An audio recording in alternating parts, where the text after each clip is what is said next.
Ladies and gentlemen, please make very welcome Joshua Morotti.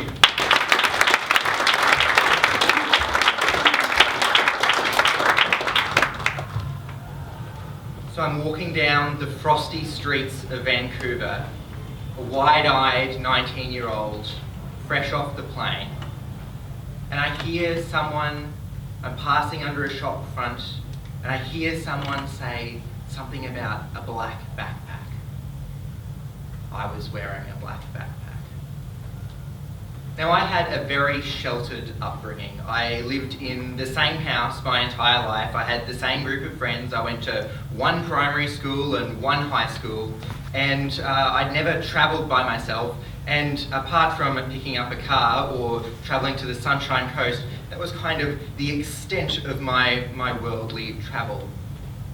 And in fact, my favourite present that I ever got during my childhood was on my 10th birthday, and I got a set of two-way walkie-talkies from my parents. And this is a really natural thing. Like lots of kids love getting walkie-talkies. You can go and give one to your friends, and you can run out and play astronauts and all sorts of different things. But my walkie-talkies were for a very different reason. You see, when I had one of the walkie-talkies, I could give the other one to my mother, and then I'd be allowed to go to the local park about 3 blocks away with my sister, if we radioed in every time we moved location. So you can see I had a very sheltered upbringing. So when the opportunity arose during my university days to travel across to America, to San Jose, to do a university exchange and do some travel in Vancouver beforehand, I jumped at the chance. And having had that upbringing, a lot of people were very keen to give me a lot of advice before I left. And it was all of the basic things. Don't travel alone, don't look like a tourist, don't carry all your valuables with you. And I did all of the things. I went and bought a lanyard for my passport and put locks for my luggage and cables and all of these sorts of things. And I thought I was good to go. And so as I'm walking down that street in Vancouver and I hear the word backpack, I'm thinking about what's in that backpack. Because at that point in my life, that backpack was my entire net worth. See, I was a very keen photographer, and travelling overseas for 6 months, I wasn't going to miss any opportunity to take photos. So I had the total amass of my collection, which was about $7,000 worth of camera equipment, on my back, walking alone down that street. And so I felt a little bit uncomfortable, and I'm walking past, and I'm just starting to keep an eye on the reflections in the shop window, and I see a reflection that's following me as I'm walking down the street, and I keep walking and I'm checking more shop windows, and it's still there, and I'm just walking down the street. Like lots of people walk down the streets. I'm clearly paranoid here. And so I see a set of traffic lights ahead of me, and the lights are just turning red. It was the end of the walk cycle, and so I have long legs, I can walk quite quickly, and I thought, easy, I'm just gonna dash across the road and it will all be over. And then somebody dashes across the road after me. And at this point, I'm starting to get quite anxious. I am alone, I've got all of my camera equipment on me, and I think somebody is following me down the street. But I'm also just really embarrassed, because how sheltered do you have to be to just automatically assume that somebody's following you down the street the second day you arrive in Canada, one of the safest countries you can go to?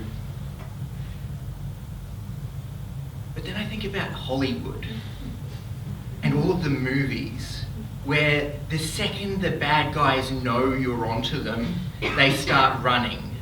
And so I need to make a plan here, and this street is just long, and it keeps going, and there's just kind of nothing ahead of me. And so I make a plan. I go, okay, I need to find a side street. I just need to like turn around the corner and leg it, just get out of there.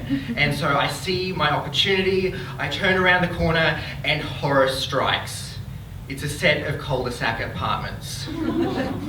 And at this point, it's too much. I'm going, this is absolutely ridiculous. And so I do what any like millennial does. I just kind of like stand around the corner with my phone, pretending that I'm meant to be there, just sending someone a message.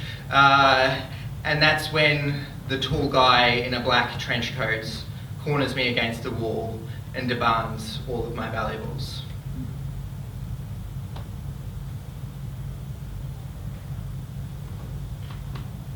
And I'm thinking about how I got there. I was travelling alone, with all of my valuables on me, with my bright red phone looking at the maps like any good tourist. And so he's standing there and he is tall, he is scruffy, and he's holding his arm under his jacket, and he says, "I've got a pickaxe, give me your phone." And it is clear at this point that I'm not talking to some rational human being. He is clearly on drugs of some description. And he keeps going on. He's saying that I've got photos of his kidnapped daughter on my phone, and he demands him to give them to me, and he's threatening with his weapon under his jacket. And I'm kind of like trying to stall him because I don't want to give him my phone. Like, I just bought this phone. I'd spent a lot of money on it, and I take my savings very seriously. And so I'm trying to delay him, and I'm kind of just like shuffling around him kind of in this alleyway, trying to improve my position.